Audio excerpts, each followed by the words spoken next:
Students, इस video में हम ट्रिग्नोमेट्रिक रेशोज़ की टेबल बनाना सीखेंगे कि हम किस तरीके से 0 से लेके 90 डिग्री तक इन एंगल्स की वैल्यूज़ को फाइंड करेंगे। Sine 0, sine 30, sine 45 degree, sine 60 degree, sine 90, ऐसी कॉस, ऐसी टेन, ऐसी अदर। देखिए, बस हमें ये साइन कॉस टेन याद रखना है। ये तीनों अगर हमें आ गए तो बाकी के ये तीनों तो आराम से निकल जाते हैं, क्योंकि समझना जरा बात को, क्योंकि कोसेक जो है वो साइन का उल्टा है। कोसेक किसका उल्टा? साइन का। अगर साइन का निकल गया तो बस इसको उल्टा कर दो, साइन को उल्टा कर दो तो कोसेक आ जाएगा। ऐसे ही हमारा सेक जो है वो किसका उल्टा है? कॉस का। इसी तरीके से हमारा जो कॉट है वो किसका उल्टा है? टेन का। मतलब अगर हमें ये तीनों वैल्यूज पता चल जाती है तो इन तीनों को उल्टा कर देंगे तो ये तीनों वैल्यूज हमें आराम से फाइंड हो जाएंगी। क्योंकि साइन है पता तो सिर्फ रेसिप्रोकल कर देंगे तो क्या आ जाएगा हमारा? कोसेक आ जाएगा। कोसे पता है तो उसको रेसिप्रोकल कर देंगे तो क्या आ जाएगा? सेके आ जाएगा। टेन है पता है तो उसको रेसिप्रोकल कर देंगे तो क्या आ जाएगा? कोटे आ जाएगा। तो अब हम क्या करने वाले हैं, हम बारी बारी से साइन कॉस टेन की वैल्यू फाइंड करेंगे और जैसे इनकी वैल्यूज़ हमें आराम से फाइंड हो जाती है तो फिर उसको रेसिप्रोकल करके हम बाकी की तीनों अदर ट्रिग्नोमेट्रिक रेशोज़ की वैल्यूज़ भी फाइंड कर लेंगे। अब हम स्टार्ट करते हैं। हमारे पास जो ट्रिक है सबसे पहले वहीं से स्टार्ट करते हैं। यहाँ हम लिखने वाले हैं 0, 1, 2, 3, 4। पहले लिखेंगे 0 से लेके 4 तक काउंटिंग, फिर उसके बाद हम 4 से इसे डिवाइड करेंगे।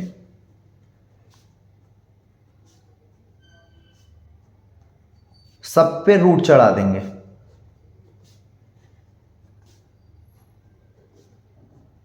अब इस वाले से जो वैल्यू मिलेंगी इसको इस साइन वाले को, साइन ए वाले कॉलम में हमें लिखना है। तो देखो, 0 को अगर मैं मतलब इस तरीके से डिवाइड करूँगा तो यहाँ मेरा क्या आना है? 0 आना है। क्योंकि अगर डिनोमिनेटर में 0 नहीं है तो भाई 0 आता है, ऊपर से कोई लेना देना नहीं। अगर डिनोमिनेटर में 0 आ जाएगा तो उसको हम नॉट डिफाइंड बोलते हैं। अब 1 तो रूट से बाहर निकल जाएगा और 4 किसका स्क्वायर होता है? 2 का, तो यहाँ आ जाएगा 1/2। ऐसे यहाँ से 2 1 ज़ा 2 2 ज़ा, तो 1 तो रूट से बाहर निकल जाएगा पर 2 बाहर नहीं निकल पाएगा तो यहाँ हो जाएगा 1/√2। ऐसे ही √3 बाहर नहीं निकलेगा तो ये हो जाएगा √3 और 4 किसका होता है? 2 का। ऐसे ही 4 से 4 कट गया तो क्या आ गया? 1, क्योंकि अंडर रूट से 1 तो बाहर निकल जाएगा। अब ये वैल्यू आ गई, देखो साइन 0 की वैल्यू 0, साइन 30 की वैल्यू 1/2, साइन 45 की वैल्यू 1/√2, साइन 30 की साइन 0 की हो गई, 30 की होगी, 45 की होगी, साइन 60 की वैल्यू √3/2, साइन 90 की वैल्यू 1। अब हम क्या करने वाले हैं? अब हम फाइंड करेंगे कॉस ए की वैल्यू। तो मतलब कॉस पे जितने भी एंगल है सबकी वैल्यू। तो हम क्या करेंगे, इसको रेसिप्रोकल करके लिखेंगे। इस 1 को यहाँ लिखेंगे, इस √3/2 को यहाँ लिखेंगे, इस 1/√2 को यहाँ लिखेंगे, इस 1/2 को यहाँ लिखेंगे, इस 0 को यहाँ लिखेंगे। मतलब पलट के लिख देते हैं। अब हमें कॉस की भी सारी वैल्यू पता हो चल गई। Cos 0 1, cos 30 √3/2, cos 45 degree 1/√2, cos 60 1/2 और कॉस 90 0 होता है। ठीक है, अब हम बात करने वाले हैं टेन ए। तो टेन ए क्या होता है, अब जरा समझना। टेन ए जो है, टेन ए निकालने के लिए साइन ए और कॉस ए इन दोनों को हम डिवाइड कर देंगे। इन दोनों को डिवाइड कर देंगे तो हमें क्या मिल जाएगा? टेन ए मिल जाएगा। अब याद रखना 0/1 0 होता है और 1/0 इन्फिनिटी होता है, जिसे हम नॉट डिफाइंड बोलते हैं। डिफाइंड बोलते हैं। ठीक है, तो आगे बढ़ते हैं। नॉट डिफाइंड का साइन है ये, ठीक है, इन्फिनिटी। अब देखो टेन ए निकालना है, इसको इससे डिवाइड करो। This is 0/1, this is 0। अब इसको इससे डिवाइड करना है 1/2 और √3/2, तो 2 से 2 कट जाएगा क्योंकि दूसरे को चौथे से, पहले को तीसरे से काटते, तो यहाँ से बचा 1/√3। ऐसे ही इसे लिखेंगे 1/√2 डिवाइड में 1/√2। तो यहाँ से क्या, इससे कट जाएगा, दिस इज 1। ऐसे ही √3/2 और 1/2, यहाँ से 2 से 2 कट जाएगा, दिस इज √3। अब यहाँ क्या है 1/0। अभी अभी मैंने 1/0 को क्या बताया था, इन्फिनिटी। तो देखो tan 0 0, tan 30 1/√2, tan 45 1, tan 60 √3 और tan 90 इन्फिनिटी। ठीक है, अब देखो बारी से ये तीनों वैल्यू पता चल गई। फिर से एक बार इसको रिवाइज कर लेते हैं। साइन ए की वैल्यू कैसे, मतलब साइन के जितने भी एंगल हैं सबकी वैल्यू हमने कैसे निकाली। सबसे पहले हमने 0 1 2 3 4 तक लिखा, सबको 4 से डिवाइड किया और सब पे हमने रूट चढ़ा दिया। तो 0/4 तो 0 हो जाएगा। यहाँ से हमारा 1/4 है, 1 तो बाहर निकल जाएगा और 4 जो है 2 का स्क्वायर होता है तो ये 2 बाहर निकल जाएगा। 2 1 ज़ा 2 2 ज़ा 1 बाहर निकल जाएगा, 2 बाहर नहीं निकलेगा, इस वजह से 1/√2।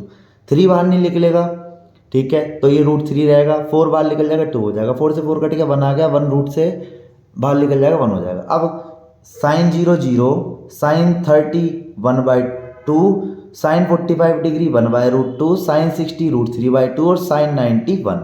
अब कॉस के जितने भी एंगल है उसकी वैल्यू निकालनी है, तो 1 को यहाँ लिखेंगे, √3/2 को यहाँ लिखेंगे और 1/√2 को यहाँ, 1/2 को यहाँ और 0 को यहाँ।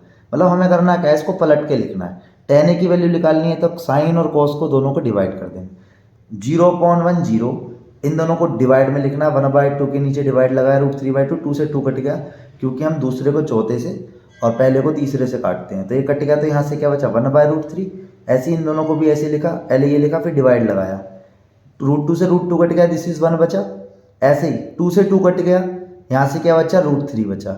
1/0 मैंने अभी बताया था कि 1/0 क्या होता है, इन्फिनिटी होता है, जिसको हम नॉट डिफाइंड बोलते हैं, तो इन्फिनिटी लिख लिया। अब देखो cot a की वैल्यू निकालनी है। अब याद रखना, अब cot a निकालना है तो 0 का उल्टा क्या हो जाएगा, इन्फिनिटी। याद रखना हमेशा 0 का उल्टा क्या हो जाएगा, इन्फिनिटी, और इन्फिनिटी का उल्टा क्या हो जाएगा, 0। बस ये याद रखना। अब इसका उल्टा क्या हो जाएगा, √3, ठीक है, इसका उल्टा 1 और इसका उल्टा क्या हो जाएगा, ये अपॉन में आ जाएगा तो ऊपर 1 बजेगा। इन्फिनिटी का उल्टा 0। तो देखो tan a की पता है तो cot a की भी सारी वैल्यू निकल गई 0 से लेके 90 तक। अब sec a किसका उल्टा है, cos a का, तो cos a की लाइन पे आओ। 1 का उल्टा 1, इसका उल्टा मतलब 2 ऊपर जाएगा, √3 नीचे, तो 2/√3। अब इसका उल्टा √2, अपॉन में 1 है, 1 को तो दिखाते नहीं है, ये उल्टा हो जाएगा तो 2 पहुँच जाएगा। 0 का उल्टा इन्फिनिटी हो गया। अब cosec a निकालना है। cosec a कैसे निकालेंगे, साइन ए की मदद से, क्योंकि cosec a किसका उल्टा है, cosec a साइन का उल्टा है। तो देखो 0 का उल्टा, 0 का उल्टा क्या होगा, इन्फिनिटी। अभी अभी बताया मैंने, 0 का उल्टा इन्फिनिटी, इन्फिनिटी का उल्टा 0। अब 1/2 है, ये उल्टा हो जाएगा तो 2 बचेगा, ये उल्टा हो जाएगा तो √2 बचेगा, ये उल्टा हो जाएगा तो 2/√3, क्योंकि देखिए √3 नीचे 2 ऊपर और 1 का उल्टा तो 1।